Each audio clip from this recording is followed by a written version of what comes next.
Barothi wa Hadi Kenya Trust Cecilia Mwangi augite icigo imwe cia bururi iria igumirwo ni ndutu ni iremete guthaitikira kurumira urugari wa giuteti na uguo guthingata muingi wikarania na urumwe na iguano niguo bururi uthie na mbere ta mutugo. When there is no stability, when there is no peace, our children are actually affected. Like you'll see in the period that there's been all these elections going on, the jigger activity has been very minimal. So you find there have been some cases that have been reported and Kenyans have overwhelmingly supported. However, if we were in our normal working schedules, we could have reached out to them, those children, even much earlier before the cases got worse.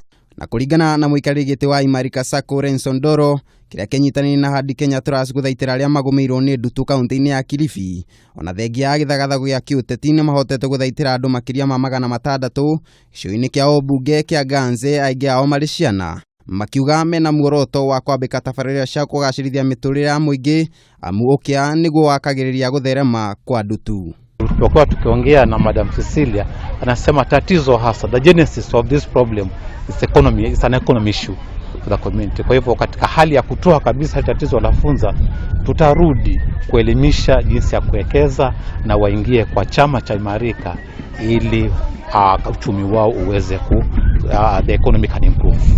No kuringana na muingi wa gicigo kiu ukiana miako ya mathukuru itakinyanĩire ikiro nicio icungagira gutherema kwa ndutu na muno kuri ciana.